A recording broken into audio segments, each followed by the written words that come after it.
गतं तिरश्चि नमनुसार्थे प्रसिद्धम ऊर्ध्वजलम हविर्भुजा पतत्यतो धाम विशारे सर्वतः किमेत दित्या कुलम इच्छितम जन।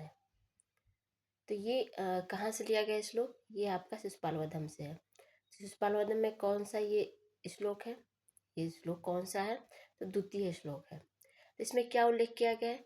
मतलब सूर्य का गमन क्या होता है? तिरछा होता है। सूर्य का गमन तिरछा होता है और अग्नि का जलना सर्वप्रथम मतलब ऊपर की तरफ वो जलता है। सबको विदित है, ये सर्व विदित है कि अग्नि ऊपर की ओर जलता है, तो सर्व विदित है। लेकिन ये कौन सा तेज है जो नीचे की तरफ आ रहा है? ये कौन सा तेज है जो नीचे की तरफ आ रहा है, मतलब ऊपर से नीचे की तरफ आ रहा है? इसमें गतम तेरस्य नमो सार्थ प्रसिद्धम उज्ज्वलम हविर्भुजा पतत्यधो धाम विशार्य सर्वतः किमित दित्या कुलम इच्छितम जन। तो ऐसा ये कौन सा तेज है जो मतलब नीचे की तरफ आ रहा है? तो ऐसा आश्चर्यचकित होकर लोगों द्वारा उस तेज को देखा गया है। मतलब इस श्लोक में यही उल्लेख किया गया है। तो इस श्लोक के मतलब आपको व्याख्या नहीं पूछेगा, जैसे मतलब इसका व्याख्या तो यही है कि गतम तिरस्य, जैसे मान लीजिए पूछ दिया गतम, तो गतम में कौन से मतलब कौन सा प्रत्यय है? तो गमदम कत प्रत्यय होगा। तिरस्य नाम अनुरुसार्थ है, अनुरुसार्थ है। अनुरुसार्थ में इसका क्या हुआ? यहाँ पे कौन सा समास है? अनुरुसार्थ में कौन सा समास है? क्या इसमें नए समास है?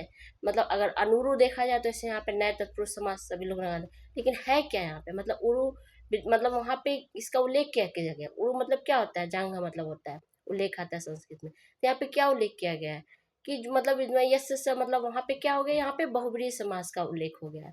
तो यहाँ पे मतलब क्या हो गया? आदमी को थोड़ा सा भ्रम हो जाएगा परीक्षा में, सबको कि लगेगा अनुरु है तो मतलब सब लोग नए तत्पुरुष समास, और अगर अनुरु साथ प्राग मतलब हो गया वाक्य, तो वहाँ पे सभी लोग नए तत्पुरुष समास लगा के चले आएंगे। लेकिन है क्या? वहाँ पे बहुब्रीहि समास है। तो परीक्षा में यही पूछता है, आपसे व्याख्या नहीं पूछेगा। तो गतम तिरस्य नमनुसार्थ प्रसिद्धम, प्रसिद्धम में कौन सा प्रत्यय? तो प्राधन सिद्धन कत प्रत्यय हो गया। प्रसिद्धम ऊर्ध्व जलनम, ऊपर की ओर जलना मतलब विदित है। ऊर्ध्व जलनम विदित है, मतलब सब, मतलब सभी लोग जानते हैं कि मतलब अग्नि क्या होता है? ऊपर की ओर जलता है, नीचे तो जलता नहीं है। तो पतत्यधो मतलब वहां पे अधो मतलब नीचे मतलब आ रहा है, पतित मतलब गिर रहा है, मतलब नीचे की तरफ। पतत्यधो धाम विशारी सर्वता, मतलब ये कौन सा तेज है जो नीचे की तरफ आ रहा है? तो यहाँ पे ये इसका उल्लेख किया गया है, लेकिन इसमें आपको व्याख्या नहीं पूछेगा परीक्षा में।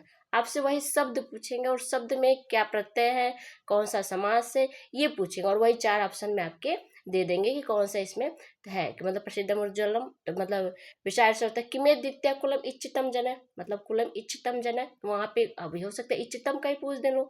मतलब कोई भी शब्द उठा के लोग पूछ देंगे इसमें कौन सा प्रत्यय है, इसमें कौन सा समास है, चाहे इस मतलब उस पूरा। अब आपसे व्याख्या कोई नहीं पूछेगा, तो इसलिए व्याख्या पढ़ाने का कोई मतलब ही नहीं, तात्पर्य नहीं कि मतलब आपको व्याख्या किसी श्लोक का, क्योंकि वो तो सभी लोग BA MA में पढ़े ही होते हैं। उसमें बस पूछता है किसी शब्द के में क्या तात्पर्य है, क्या उसका हाँ हो सकता है उसका सटीक अर्थ जो बहुत कठिन हो, जैसे विहंग राजांग रुहै रिवायते हिरण्मय, और तो वहाँ पे जो कृष्ण मृगा है, कृष्ण मृग चर्मा, तो वहाँ पे पूछ देगा कि उसका उल्लेख किसके लिए किया गया है। चाहे युगांत काल प्रतिसंहृतात्मनो जगंती यस्याम सविका समास तनो मम, तो वहाँ पे पूछ देगा युगांत काल किसके लिए उल्लेख किया गया है। क्या नारद ने श्री कृष्ण को कहा है कि श्री कृष्ण ने नारद को कहा है? उस श्लोक में किसका उल्लेख किया गया है और किसने किससे कहा है? तो ये उक्ति आ जाएगी, मतलब किसने किसके लिए वो कहा है, किस, तो कौन से नंबर पे कहा है, वो कौन से नंबर पे, मतलब किस नंबर पे उस श्लोक का है। ये सब प्रश्न बनते हैं, ऐसे प्रश्न पूछे जाते हैं परीक्षाओं में।